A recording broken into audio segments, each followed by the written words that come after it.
me coloco como si fuera alma, el alma que nos habita a cada uno de nosotros, y puedo observar mi avatar desde ahí arriba, ¿no? Puedo darme cuenta de que estaban los electrodos puestos en mi pecho, que hay unas escaleras que suben, y en la medida en la que voy ascendiendo voy sintiendo esa luz absolutamente embriagadora. Es una luz que conecta con lo más profundo del amor. Parecen unos seres que formaban parte de mi clan familiar. Comienzo a observar al frente un portón de luz como una especie de Stargate. Soy consciente totalmente de que en el momento en donde yo pueda cruzar ese umbral, ya no hay vuelta atrás. Baja con su pelo largo, su barba, su túnica, comienza a descender esos escalones, y cuando está justo en el peldaño en donde yo estaba, pues se agacha y con una sonrisa increíble me hace así.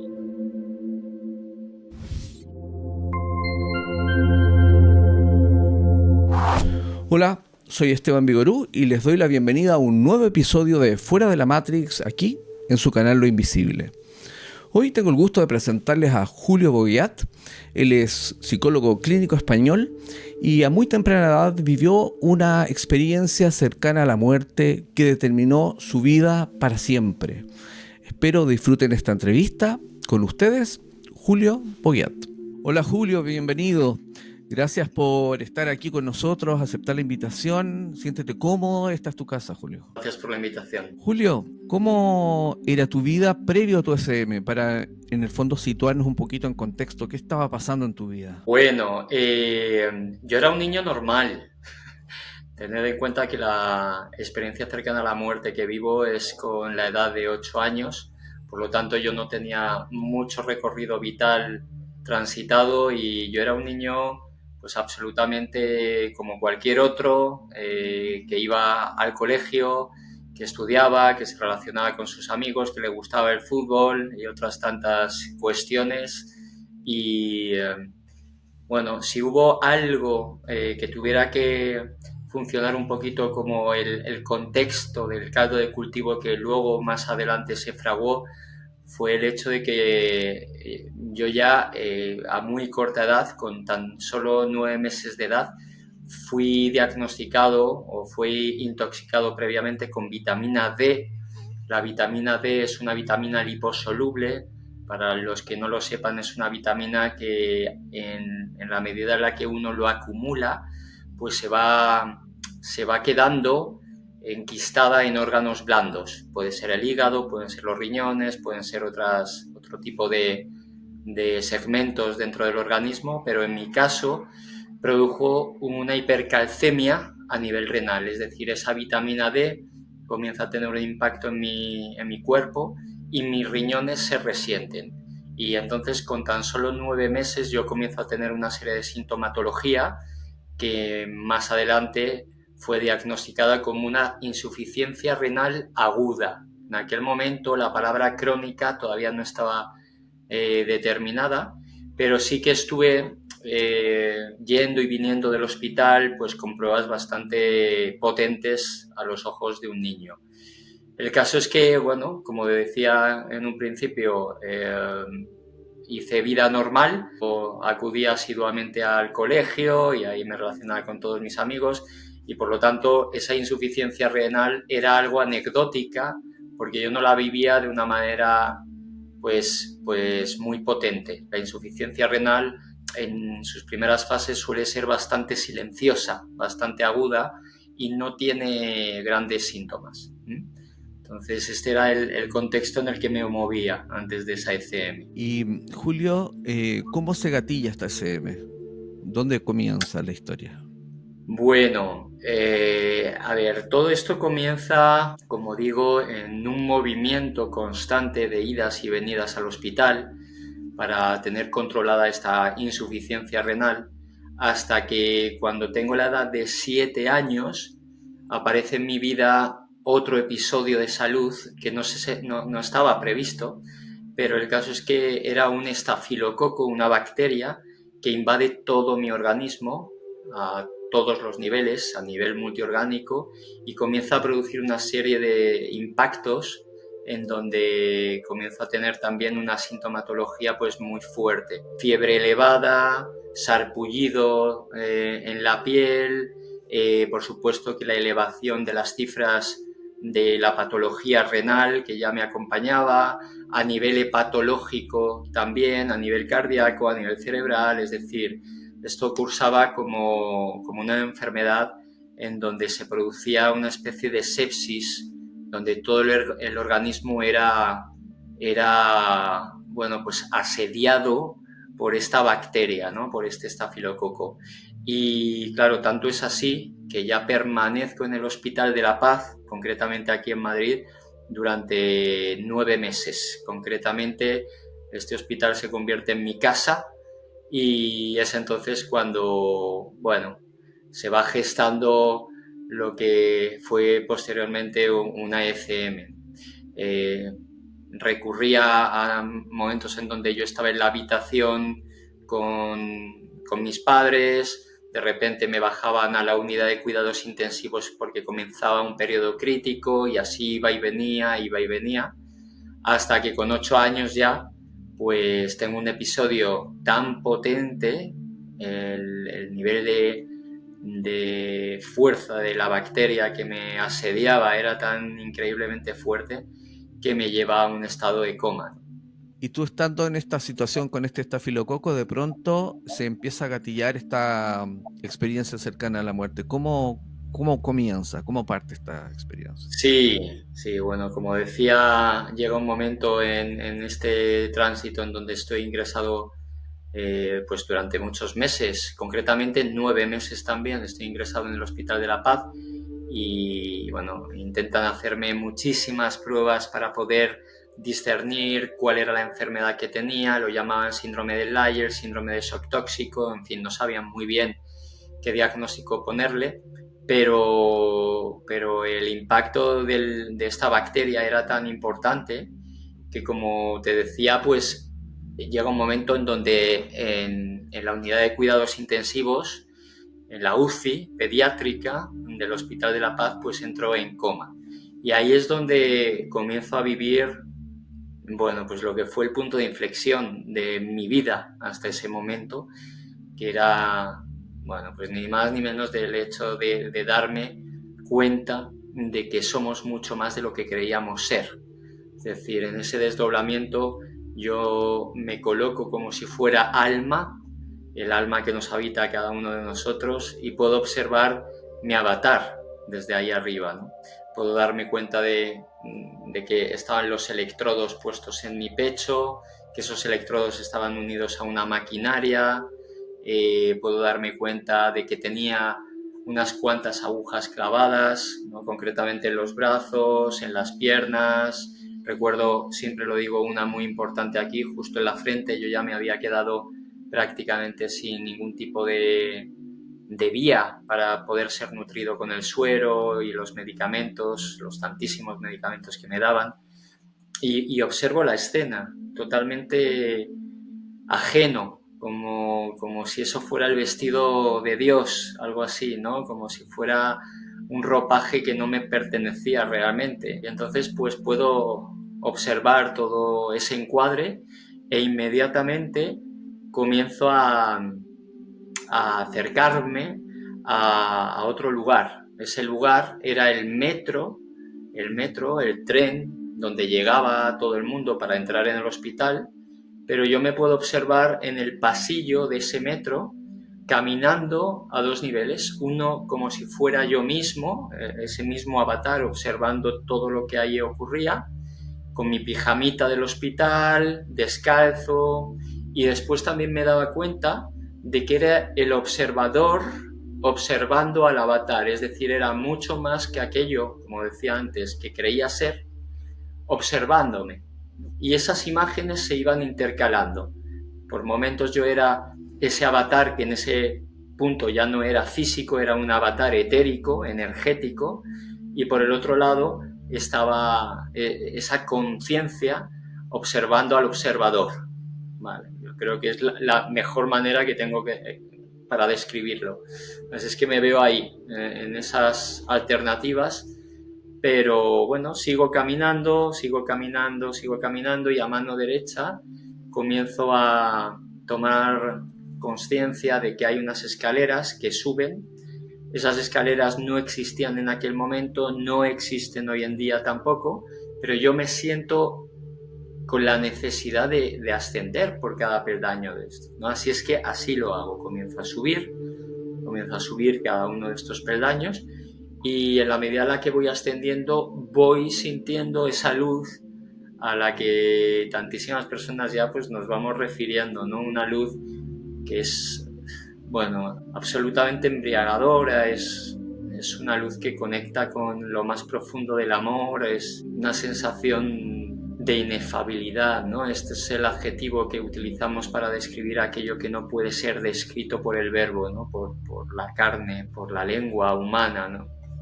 No hay otra manera, pero es un amor que te acoge, que te acuna, en fin, es indescriptible.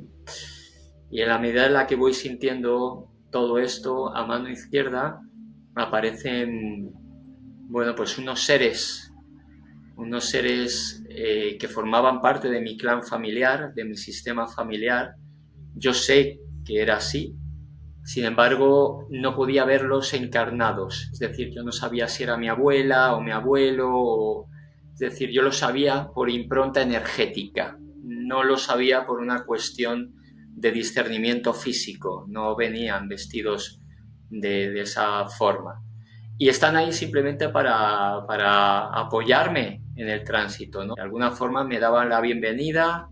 Y esto forma parte de algo muy anecdótico porque yo lo vivo así y sé perfectamente que tengo que seguir mi camino y así lo hago. En la medida en la que voy ascendiendo más y más, comienzo a observar al frente un portón de luz, como una especie de Stargate, así es como lo describo también, ¿no? Para que la gente se pueda hacer una idea. Y soy consciente totalmente de que en el momento en donde yo pueda cruzar ese umbral, ya no hay vuelta atrás. Ya no hay vuelta atrás. Es decir, yo dejaría a unos padres, dejaría a una hermana, dejaría a un mundo físico y no me importaba en absoluto. No había ningún tipo de apego ahí, Esteban. No estaba aferrado al hecho de tener que sobrevivir a esa dimensión, sino que yo iba encaminado directamente. ¿Y cuál es mi sorpresa? Que de esa luz, de ese portón de luz, aparece la figura de Jesús de Nazaret. Bueno, aquí siempre hago el inciso de que probablemente si hubiera sido budista habría aparecido Buda o quien fuera, ¿no? Pero hago aquí la acotación de que mi padre era sevillano. Aquí en el sur de España, Sevilla es una ciudad muy religiosa y él me había colocado en el cabecero de la cama una figura de Jesús de Nazaret y era precisamente esa figura la que se me muestra en este portón de luz. Este Jesús de Nazaret baja con su pelo largo, su barba, su túnica, comienza a descender esos escalones y cuando está justo en el peldaño en donde yo estaba, pues se agacha y con una sonrisa increíble me hace así, ¿no? Bueno, pues imagínate, entendí claramente lo que quería decirme, entendí claramente que tenía que regresar y por supuesto así lo hice y entendí claramente también que bueno, que nos espera algo maravilloso allí, no solamente porque lo describa yo, sino porque hay otras tantísimas personas ya que vamos saliendo de este armario espiritual para contar nuestra experiencia y que la gente pueda tener esperanza. ¿Qué era lo que ocurría en el otro lado? Pues en el otro lado me habían desahuciado, los médicos ya no contaban con el hecho de que yo sobreviviera en esta experiencia, en esta vida tridimensional, y les habían informado a mis padres acerca de esta situación, les habían dicho que tenían que soltarme, que se tenían que despedir de mí, y mi padre no tuvo el valor para hacerlo, no podía, le dolía demasiado la pérdida de un hijo y no lo juzgo, por supuesto, y fue mi madre la que se acercó y esto ya me lo describe ella, me coge la mano, porque yo estaba inconsciente todavía, y me dice que si hay algún atisbo de vida en mí, que este es el momento para, para regresar. Así es que su sorpresa fue increíble cuando yo comienzo a abrir los ojos. En esos ojos pues, empiezan a humedecerse unas lágrimas, comienza a funcionar toda la maquinaria y en la medida en la que voy recuperando mi conciencia, lo primero que le digo es: mamá, he visto a Jesús.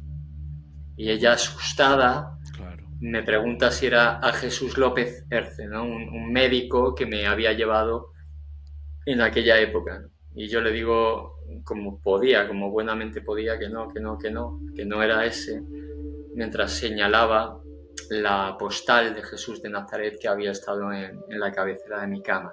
Así es que ella sale disparada al box de enfermería diciendo todo lo que estaba ocurriendo a todos los profesionales sanitarios. Ellos no la creen, le quieren dar algún tipo de ansiolítico. Al final lo que recuerdo es que se van aproximando 4 o 5 médicos con sus linternas para poder observar cuál era mi actividad pupilar, si realmente esto estaba ocurriendo o no. Y bueno, me voy recuperando, voy llegando a este mundo tridimensional de nuevo, a esta Matrix, pero de una manera muy abrupta, ¿no? Porque yo le digo a mi madre claramente que la vida es un sueño.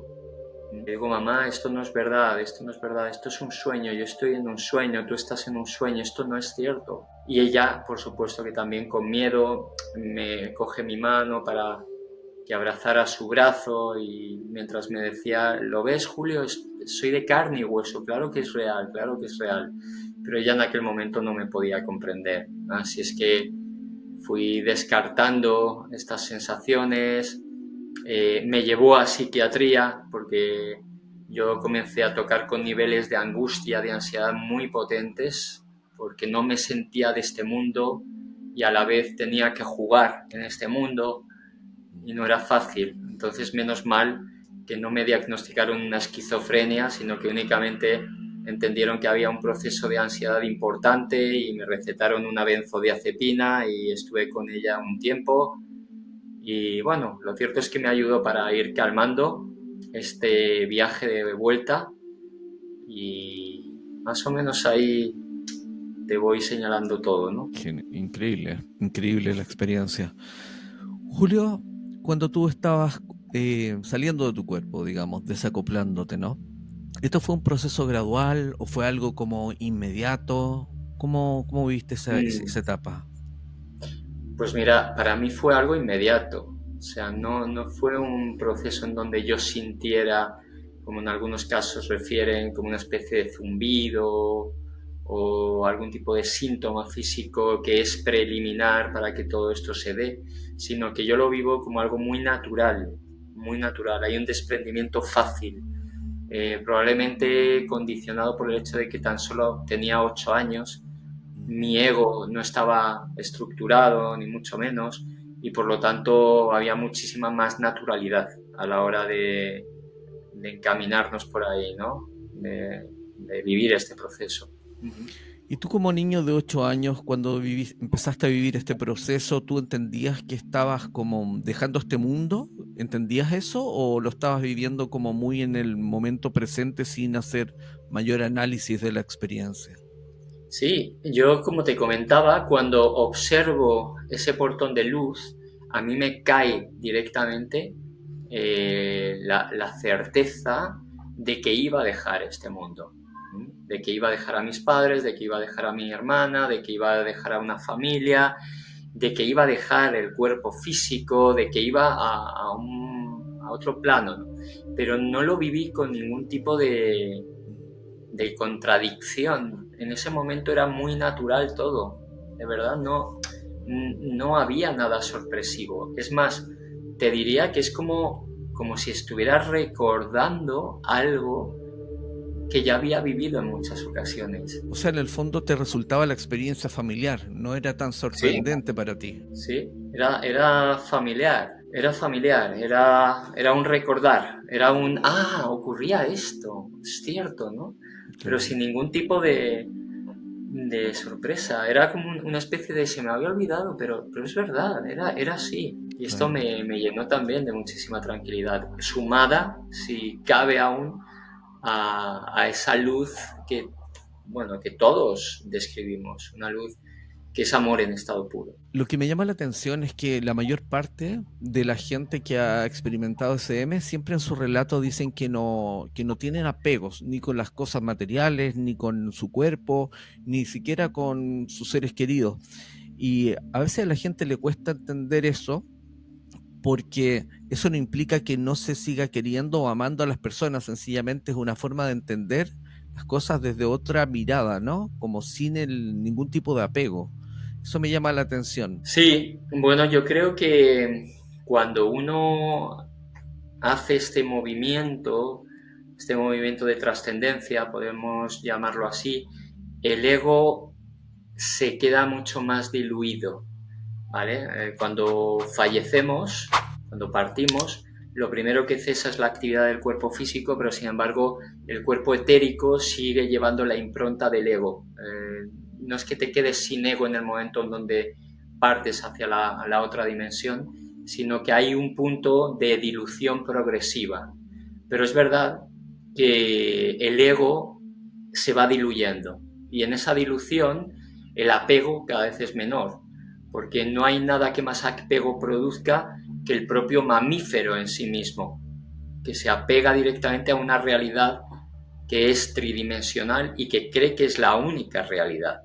Pero cuando haces ese movimiento, uno conecta realmente con dimensiones superiores de la conciencia y se le va revelando aquello que es verdad en letras mayúsculas. Y cuando uno va tocando con esa verdad en letras mayúsculas, sabe que todo es perfecto tal y como está ocurriendo. Por lo tanto, no hay miedo. Y al no haber miedo, no hay apego, porque se sabe que nada se pierde. En realidad uno no está perdiendo nada. Uno en realidad está jugando a este juego de Matrix, ¿no? Como ya las hermanas Chbosky emularon ahí en el año 99 con la famosa película, pero no hay pérdida real. Esto es una ilusión de la dualidad. Pérdida, ganancia, blanco, negro, masculino, femenino, no existe la pérdida realmente. Estamos constantemente viviendo en una eternidad, en lo que llamaban los antiguos el eterno uno sin segundo. Y ahí es donde uno se da cuenta, porque la línea espacio-temporal desaparece. Lo explicaste muy bien, lo definiste muy bien. Bueno, sin ir más lejos, el podcast del canal Lo Invisible se llama Fuera de la Matrix, precisamente. Mira, Estás en Fuera de la Matrix en este momento. qué Julio, bueno, qué bueno. Julio, ¿cuál era la sensación preponderante mientras viviste tu SM? ¿Era de tranquilidad, de paz? ¿Cómo podría definir esa sensación? Pues mira, era lo que te decía antes, una inefabilidad. Esta es la palabra que hemos encontrado un poco entre todos para definir aquello que es indefinible, aquello que tiene que ver con el cese de cualquier pelea egoica que uno pueda tener, con el cese de cualquier resistencia que uno pueda tener frente a aquello que está sucediendo. Es una paz masticable, ¿sabes? Es el amor en estado más puro y no es el amor que entendemos desde la perspectiva humana, ¿no? Es un amor en letras mayúsculas que tiene que ver con la gran comprensión, con una gran comprensión, con la comprensión también en letras mayúsculas de que todo aquello cuanto sucede en nuestra vida es por y para el amor. Y cuando uno está ahí, el nivel de paz es inconmensurable. No hay, iba a decir, no hay medida para poder evaluar esto. Yo jamás he vuelto a sentir esto aquí, en esta dimensión. Nunca, nunca, y no creo que lo vuelva a sentir, ¿vale? Hasta que nos vayamos. Julio, tú en tu relato nos cuentas que viste a Jesús de Nazaret. Eh, ¿Tú crees que esto es una forma que toma la fuente como para que resulte más natural a la persona que está viviendo la experiencia de acuerdo a su cultura? ¿O, o qué piensas al respecto? Sí, sí, sí, puede ser perfectamente. De alguna manera, este Jesús de Nazaret estaba vinculado a un gesto de cariño por parte de mi padre, que, bueno, con la mejor de sus intenciones, dejó una postal de ese Cristo ahí en la cabecera de mi cama, y es muy probable que esta figura se hubiera representado de esa forma para paliar el tránsito, ¿no? Aunque yo hoy estaba muy tranquilo, pero entiendo que muchas veces los guías, los seres espirituales que ahí te esperan para poder seguir avanzando en todas esas etapas evolutivas hacia el plano de luz, pues se disfrazan de algo, ¿no? Podría ser. Yo sentí claramente la figura de Jesús de Nazaret.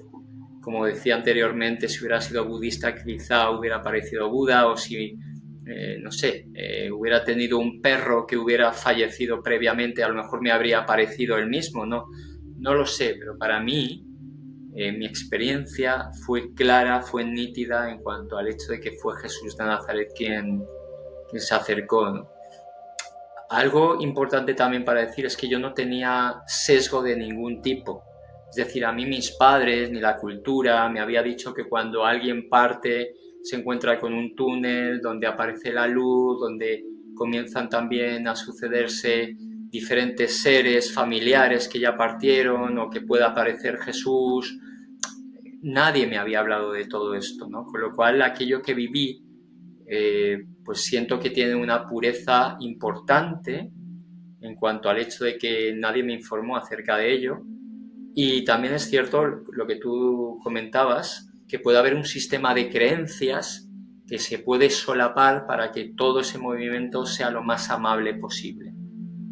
Claro, a mí me hace sentido que, por ejemplo, en el caso de un niño que tiene una formación quizás cristiana, vea como a un ser que está representado como en un avatar ahí, que le sea más familiar y más natural, ¿no? Más, que quizás resuene con él y con su sistema de creencia, con su historia, para que sea un tránsito más llevable, ¿no? Quizás más cercano, más íntimo. Sí, sí, sí, totalmente de acuerdo. Cuando tú dices eh, que la vida es como un sueño, ¿no es cierto? Como Calderón de la Barca. La vida es un sueño. Sí, Mm. Yo resueno mucho con eso porque he tenido la experiencia de tener proyecciones lúcidas de la conciencia, muy lúcidas, donde pienso en la vida de acá y cuando uno está muy lúcido allá, entiende como la vida de acá como un sueño, lo ve como algo lejano, como un sueño. O sea, ¿tú cómo explicarías la frase cuando tú la defines así? pues mira, lo explico como si fuera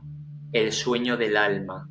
Es decir, nosotros cuando estamos durmiendo, ¿no?, en esta dimensión, tenemos un proceso onírico, un proceso de ensoñación, y cuando nos despertamos nos damos cuenta de que efectivamente aquello que vivíamos como tan real, una pesadilla o un sueño agradable, no dejaban de ser una sucesión de imágenes, de experiencias emocionales que se daban dentro de ese contexto.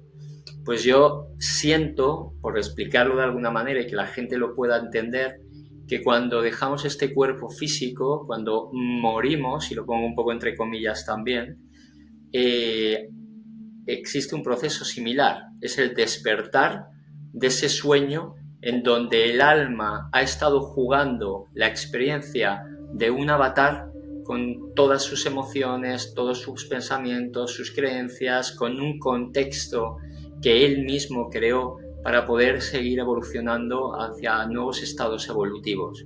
Entonces, cuando digo esto, la vida es un sueño, implica precisamente el hecho de que es mucho más real, o por decirlo de algún modo más taxativo todavía, es la realidad frente a una subrealidad que de alguna forma nos hemos creído, al igual que creímos que la realidad del sueño era real. Esto parece un poco redundante, parece un juego de Ujú. palabras, pero yo creo que tú me entiendes perfectamente. Perfectamente, y la gente lo va a entender también.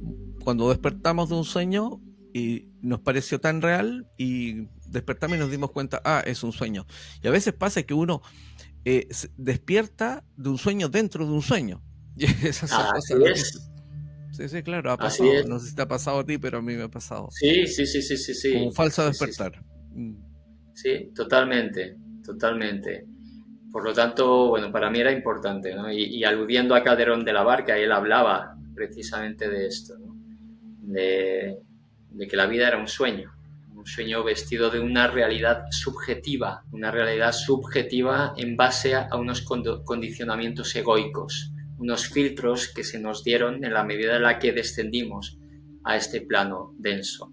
Uh-huh. Julio, cuando tú volviste y ya empezaste a tomar conciencia, tú le hiciste el relato de tu SM, me imagino, a tus padres.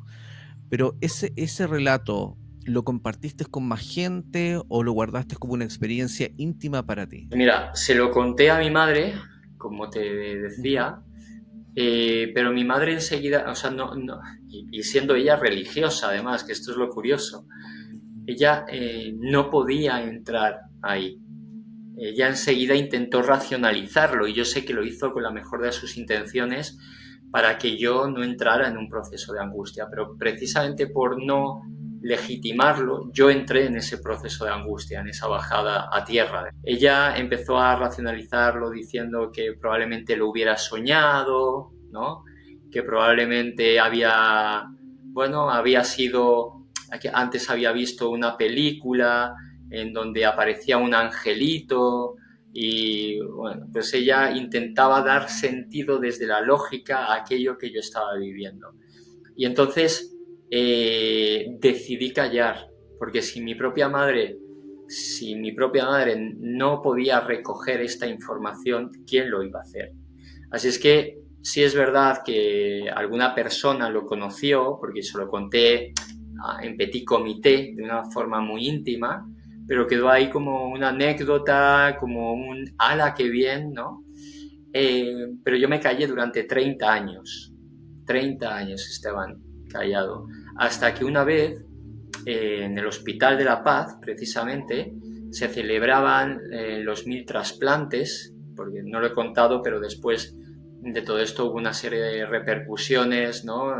Yo me recuperé, pero los órganos más débiles que tenía eran los riñones y yo entré en un proceso de diálisis de manera recurrente en 3 ocasiones y recibí 3 trasplantes de riñón. Tres. El caso es que me llamaron de este hospital para celebrar los 1000 trasplantes renales y llamaron a unos cuantos testimonios para que diéramos fe, ¿no? De cuál había sido ese tránsito.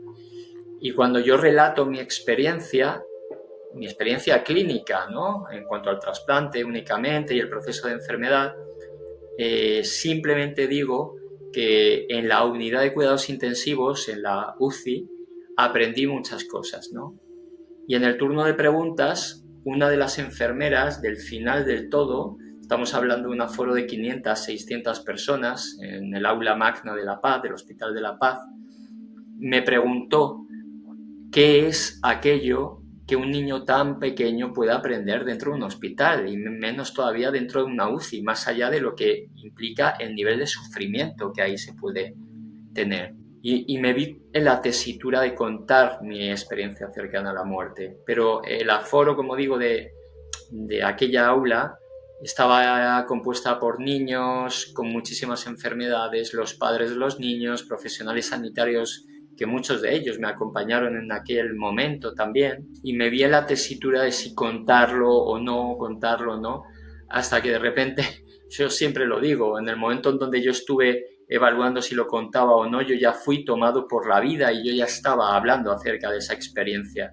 delante de todas esas personas. Y con lo cual te puedes imaginar el impacto fue brutal, fue brutal. Claro, nadie se lo Eh, esperaba. la, la gente, claro, lloraba, muchos niños también, después pues se acercaron para evidenciar que todo esto que yo había contado era cierto y por supuesto que yo lo único que podía hablar era de mi verdad. También les ofrecí diferentes libros donde se hablaba al respecto, pero fue un mensaje que llenó de esperanza a niños que estaban desahuciados, muchos de ellos. y me di cuenta de que este era el camino, ¿no? Entonces, cuando me llaman, me escriben cómo ha sido tu caso para hacer una entrevista de este estilo, no me puedo negar, obviamente. Me imagino que fue un alivio, ¿no? Una liberación, el poder a partir de ese momento expresarlo públicamente sin mayor complejidad. Sí, sí, para mí supuso, como decía antes, una salida del armario espiritual. Yo tenía todo esto vivido de una manera muy, muy cierta por tres cuestiones, básicamente. Primero, como te decía antes, yo no tenía sesgo, es decir, nadie me había contado qué es lo que se vive cuando partimos a este nivel, nadie me había hablado acerca de ello. Lo segundo es que en un proceso de coma tú no puedes soñar, con lo cual la parte del sueño también queda descartada. Y la tercera razón, y la más subjetiva, pero para mí la más cierta, la más evidente, es que yo no sentí ese amor jamás a ese nivel, nunca. Ese nivel de certeza y de verdad nunca lo he sentido. Entonces, poder compartirlo con todas estas personas abiertamente, eh, y no salir apedreado, Claro. porque también había esa parte, yo no quería herir a nadie, ¿no?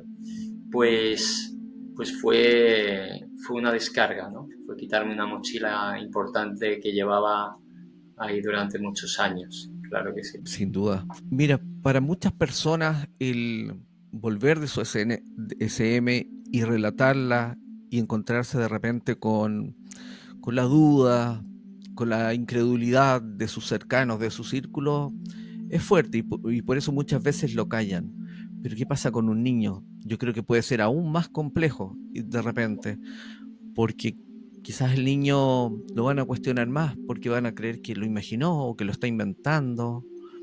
Se cuestiona más quizás un niño, ¿no? Es más complejo aún, ¿no? Sí, sí, porque fíjate, muchas experiencias cercanas a la muerte de amigos propios, que ya son amigos porque lo hemos compartido, que no les ocurrió a tan pronta edad, sino más adelante como adultos, ellos también se sintieron incomprendidos, pero tenían la autonomía y la independencia suficiente como para hacer un redireccionamiento vital.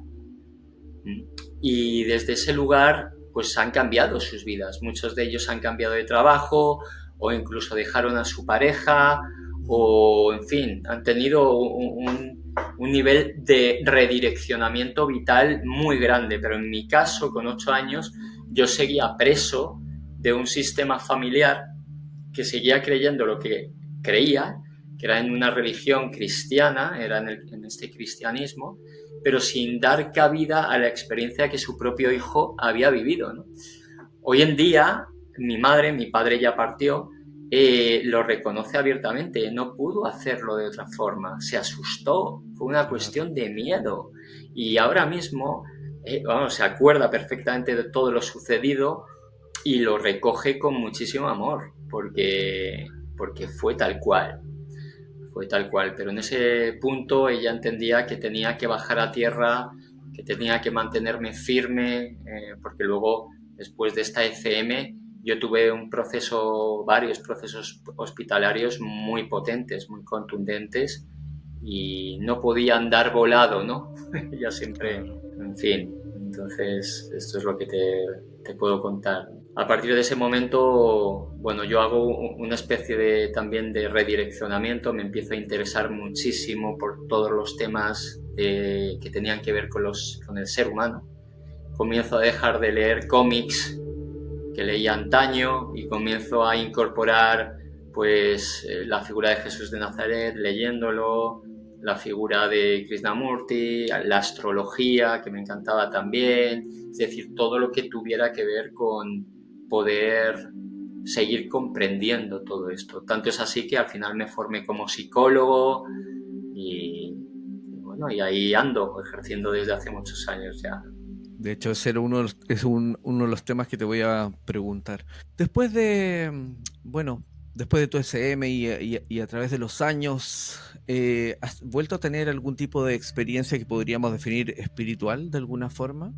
Pues mira, después de la ECM me ocurrió algo que lo suelo contar también en las entrevistas, y es que esto hay gente que se trae, bueno, pues sueños lúcidos o premonitorios, o hay ciertas capacidades mediúmnicas, o en fin, suelen aparecer regalos que llamamos, aunque muchas veces si uno no sabe capaz de manejar estos regalos, pues se pueden convertir en una fuente de sufrimiento también, ¿no?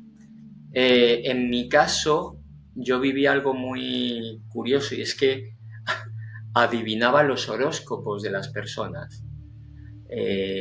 ¿Vale? Adivinaba el horóscopo de la persona, si era Aries, si era Géminis, si era Sagitario, lo que fueran.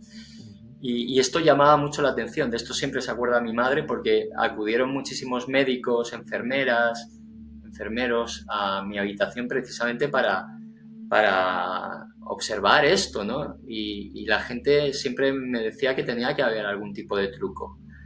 Y yo no sabía cómo lo sabía, pero lo sabía.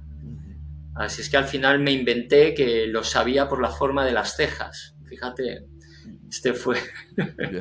estuve 3 años, 2 años y medio más o menos con esta capacidad abierta. Luego a lo largo de mi vida profesional también me ha ayudado porque se ha quedado cierta impronta, cierta intuición para ver cuál es el tipo de ego, el tipo de personalidad de la persona, del cliente que viene a verme a consulta. Yo ahora mismo trabajo con el Enneagrama, que es otro modelo para poder discernir tipos de personalidad y por lo tanto para poder ascender hacia dimensiones espirituales y la verdad que me ayuda mucho. Y luego he tenido algún episodio más con el tercer trasplante de riñón. Cuando salgo del hospital comienzo a rozarme con las personas, ¿no? En las diferentes salas y me llega claramente la impronta de aquello que estaban sintiendo, de cuál era su vida para llegar a ese tipo de emoción. Esto también es algo que me resultó muy curioso, me duró unos días. Luego se quedó, como digo, cierto nivel de empatía para poder intuir esto, pero no con esa certeza tan clara que tuve durante ese tiempo, ¿no? Y luego algún sueño también, sueños lúcidos, en algún punto también lo he vivido, en fin.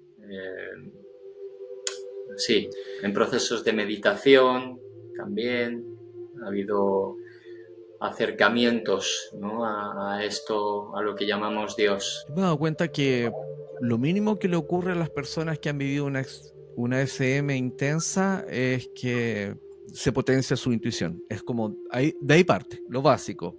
Tienden a ser mucho más intuitivos después de la Sí, experiencia. sí. Juegas mucho o sea, dejas de jugar con la lógica para moverte más desde la intuición, que no desde el instinto, es más intuitivo, es una aprehensión directa de la realidad, no hace falta moverte tanto desde lo mental, aunque yo soy desde el ego fundamentalmente mental, pero cuando uno se queda en silencio y conecta realmente con el alma, esta lo tiene claro, ¿no? Lo tiene claro. Así es. ¿Te ha tocado profesionalmente atender a algún paciente que después de llevar la consulta te das cuenta que sí ha vivido una SM?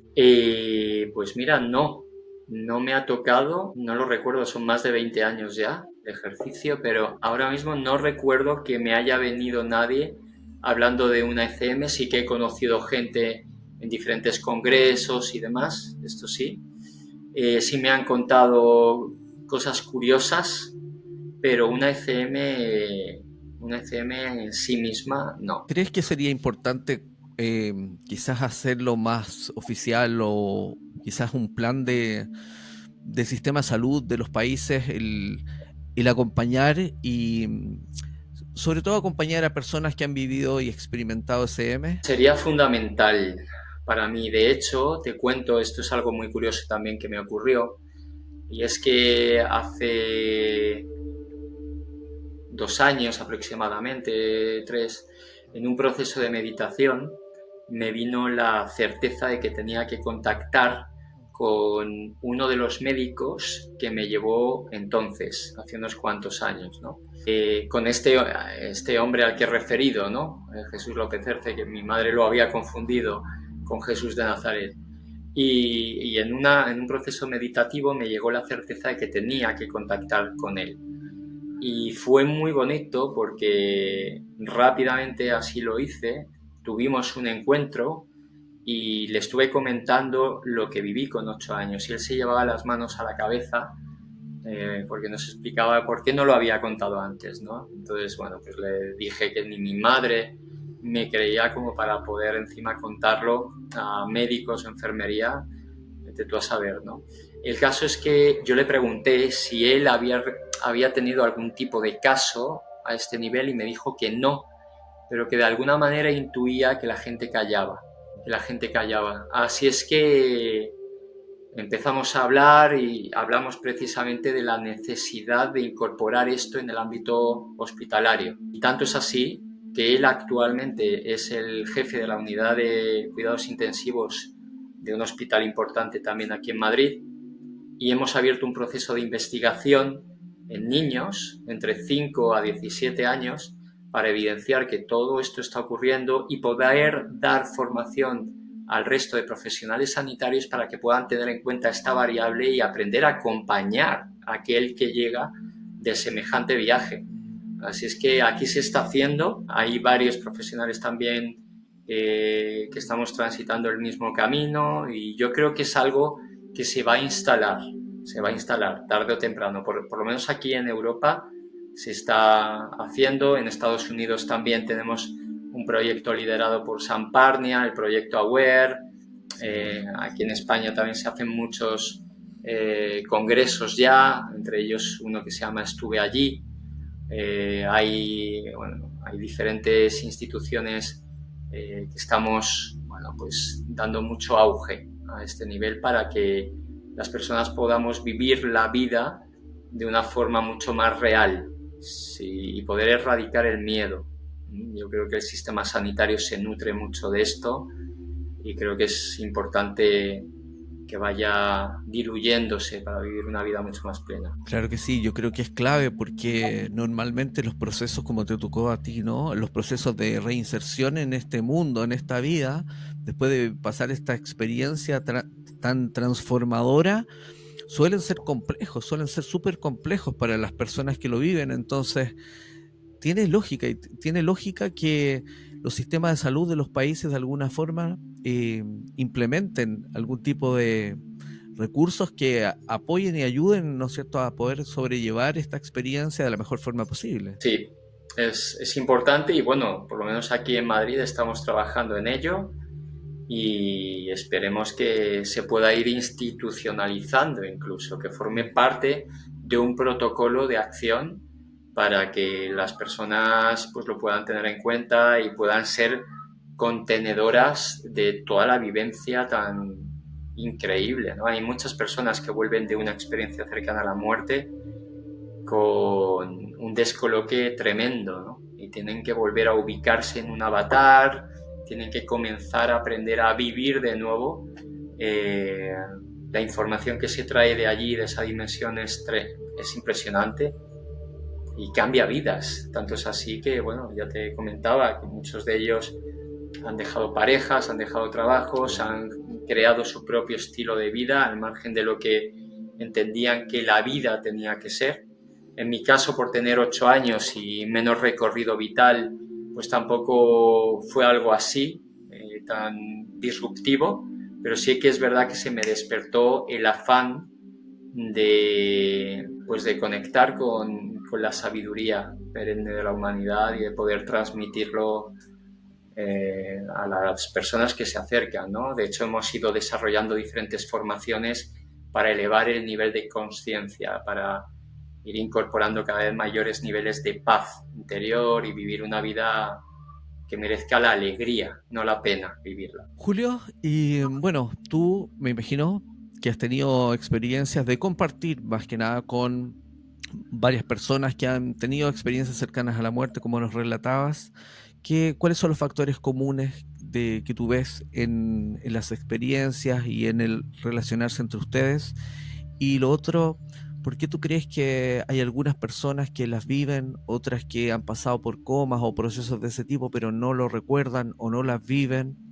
¿Tienes alguna idea al respecto? Bueno, lo que tenemos en común básicamente, y además esto se ve al margen de la edad, al margen del género, al margen de la cultura, al margen de todo, es que aparece un túnel, aparece una luz, aparecen seres que te esperan y aparece un gran ser, lo pongo un poco entre comillas, que es el que va a discriminar si te quedas en esa experiencia o vuelves a tierra. Esto es como algo muy, muy común, de una forma o de otra, pero así se va vistiendo.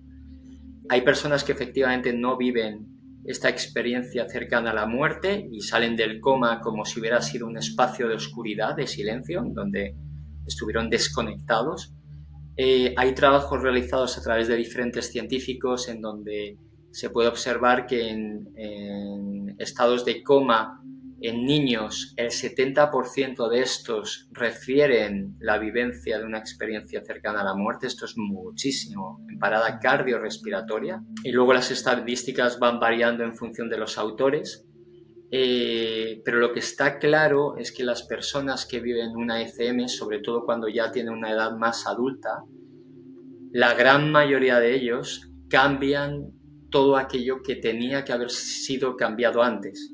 Es decir, comienzan a vivir desde otro paradigma, desde otro encuadre, para quitar lo que es la paja y quedarse con lo que es el grano, con lo que es realmente nutritivo. Y esto sí que se ha visto. Hay una tasa de divorcios muy Importante. elevada Sí, sí. después de la ECM, probablemente también determinada por la falta de comprensión de las parejas que han acompañado a estas personas. Y muchas de ellas, entre las que obviamente me incluyo, nos dedicamos mucho al servicio a los demás, es decir, a procurar pues una calidad de vida mejor, ¿no?, para la humanidad en general. Yo creo que esto es lo más reseñable, Esteban.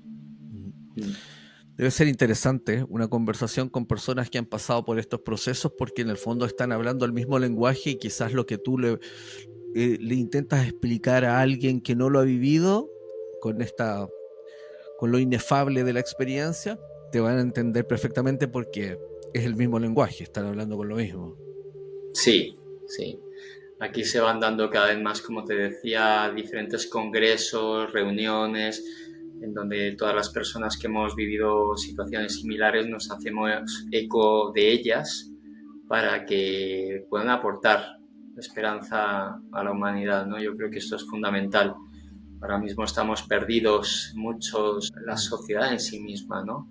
Está desalienada y este tipo de mensajes dan, bueno, pues una impronta de energía, de esperanza, de fe para vivir desde otro lugar, ¿no? Creo que es fundamental esto. Nosotros eso lo vemos en el canal, en los comentarios de las personas después de las entrevistas. Muchas veces comentan eso, que les da fe, les da esperanza, les ayuda en sus procesos, a veces de duelo o a veces procesos, personas que están terminales y que entienden que ya les queda poca vida acá. Ayuda mucho, contribuye mucho el testimonio de cada uno de ustedes en esos procesos. Claro, claro. Y esto también acogiendo al mamífero que somos, Esteban. Es decir, no dejamos de ser humanos viviendo una experiencia tridimensional y al margen de que hayas tenido, bueno, pues esta vivencia, por supuesto que nos seguimos doliendo. Otra cosa es la cantidad de energía que tú quieras poner en aquello que duele, ¿sí? Aquí sentimos, por supuesto, también el hecho de que una persona a la que quieras parta. Lo que pasa es que el nivel de sufrimiento es muchísimo menor, te quedas en otro lugar, no te quedas tan apegado porque sabes lo que hay. Y cuando uno comprende lo que hay, puede aceptarlo mucho mejor y cuando lo acepta hay mucha más paz. Entonces, esto no se puede vivir, no se puede entender que, bueno, o sea, que haya personas que se queden tan apegadas, ¿no? Pero claro, si no han tenido este tipo de experiencia, aunque hayan escuchado muchísimos testimonios, se entiende perfectamente que sigan identificados con el mundo de la materia y que crean que han perdido a un ser querido, cuando en realidad no es así. En realidad es como si hubiera atravesado la puerta de al lado para esperar ahí, en otro tipo de frecuencia vibratoria. Esto es lo único que cambia. Pero vuelvo a reiterarme, somos mamíferos que nos apegamos, que nos gusta el abrazo, el olor, la conversación de una persona y tenemos que ser considerados con esto también, con el duelo que otro tipo de seres humanos puedan tener frente a la pérdida de sus seres queridos. ¿Qué significa, en palabras simples para ti, la muerte? Lo que llamamos muerte. Bueno, la muerte es un cambio de estado. Mm. Tenemos el hielo, que es el estado sólido del agua, tenemos el líquido, que es el estado natural del agua, y tenemos el estado gaseoso, que es el agua en evaporación. Pues el ser humano es exactamente lo mismo. Ahora mismo estamos embuidos en un envase sólido, muy parecido al hielo, pero el hecho de que este avatar, este cuerpo físico desaparezca, no implica que lo más íntimo de nosotros lo haga. Tenemos un formato más volátil, que es esa alma, que es ese paquete de energía individualizada que vuelve a la fuente de nuevo. Aquí se puede explicar también desde esas gotas de agua que volverán de nuevo al mar, en ese oleaje que te salpica y que vuelve de nuevo a la fuente, al absoluto. Y es así todo en la vida. Es así, es tal cual. Son estados de vibración diferentes. Eh, Hay estados de frecuencia vibratoria que pueden ser observados a través de nuestros sentidos físicos y luego hay frecuencias de onda más sutiles que no pueden ser tangibilizados por nuestros sentidos, pero eso no significa que no existan. Cuando nosotros metemos un vaso de agua para calentar el agua en el microondas, nosotros no podemos observar el impacto de esas ondas sobre la taza. Sin embargo, sabemos que existe ese impacto porque cuando cogemos el vaso sabemos que está caliente. Pues exactamente lo mismo ocurre con la muerte. La muerte es un cambio de estado. Siempre lo digo, ¿no? Escuché hace mucho tiempo que alguien decía que quien tiene miedo a morir tiene miedo de ir hacia el amor. Amor, ir. Ir hacia la muerte es desproveernos de esa ilusión de creencias, de ese mundo proyectado sobre esta Matrix, para salir de ella y poder vivir mucho más libre, mucho más en amor en estado puro. Pero es normal que el ego se resista. Gracias a Dios, y nunca mejor dicho, tenemos un instinto que va a estar queriendo alargar nuestra experiencia a nivel tridimensional, y esto está muy bien porque realmente el alma que nos imposta tiene como cometido vivir para cumplir su propósito. Y si no tuviéramos instinto de supervivencia, pues probablemente muchos de nosotros igual ya se habría tirado por una ventana sin ningún tipo de culpa ni de resquemor, ¿no? Entonces, bueno, tenemos que valorar todo lo que hay. El ego también es amor, si no, no existiría. El ego es el vehículo a partir del cual el alma puede cumplir su propósito, ni más ni menos. Entonces, estamos muriendo realmente a cada paso. Cuando nacemos a esta experiencia es una muerte. Cuando dejamos un trabajo es una muerte. Cuando nos mudamos de un país a otro es una muerte. Cuando nos deja una pareja o la dejamos es una muerte. Pero la gran muerte, entendida como tal, es el sumatorio de todas esas muertes, dejando lo que llamamos el vestido del alma. Y yo creo que hay que respetar el proceso. Aferrarte a una supervivencia a cualquier precio tampoco tiene mucho sentido, ¿no? Claro que sí. No, ningún sentido. De hecho, a mí me llama la atención que se hable tan poco de la muerte en general en las familias. Es un tema que se evade cuando es la única certeza que tenemos desde que llegamos aquí. Podemos ser ricos, pobres, felices, infelices, exitosos o perdedores, no sé. Pero la única certeza que hay es la muerte. Que todos vamos a pasar por eso. Pero no es un tema que se hable. Creo que ese es un tema clave, yo creo, para abordar con los niños desde pequeños, ¿no? Naturalizar, el entender que las cosas tienen un ciclo y tienen un fin, ¿no? Así es, así es. Esto ha estado siempre muy determinado por la cultura.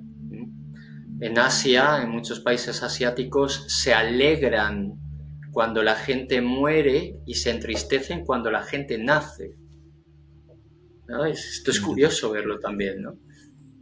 En realidad es más así, ¿no? Porque cuando uno nace vuelve a una dimensión para limpiar karma, para llegar a un propósito, para purificarse. Desde lo egoico esto es una alegría, pero desde lo espiritual es una manera que tiene el alma de volver a pasar por las asignaturas pendientes. Fíjate cómo cambia la perspectiva dependiendo de la cultura en la que hayas nacido. Claro.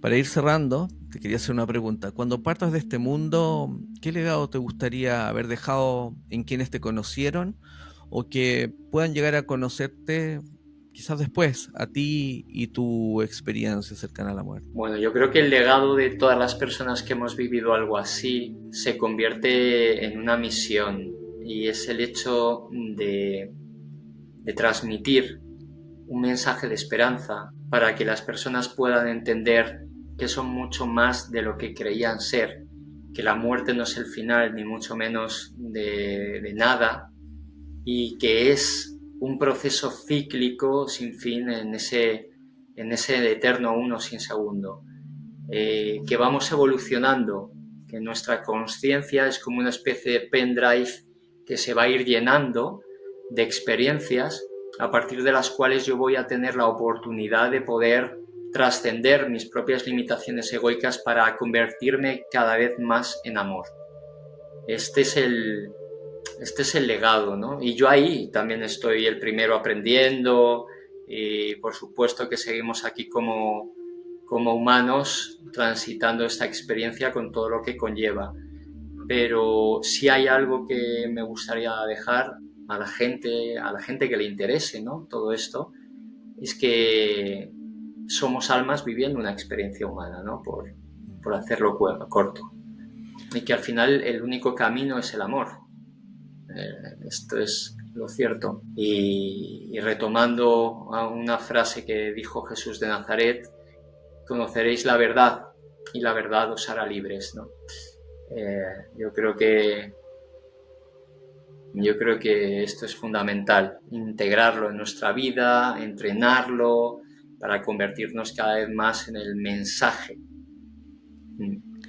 Julio, quiero agradecerte el que te hayas dado el tiempo de compartir hoy con nosotros. Sé que eres una persona muy ocupada y no tengo dudas que tu mensaje va a llegar a muchas personas acá en el canal, así que muchas gracias por estar hoy con nosotros. Yo un placer, Esteban, de verdad. Mil gracias por la invitación, por tu interés, por promulgar, difundir todas estas ideas y gracias por ser canal para que todo esto se pueda dar. Gracias, Julio.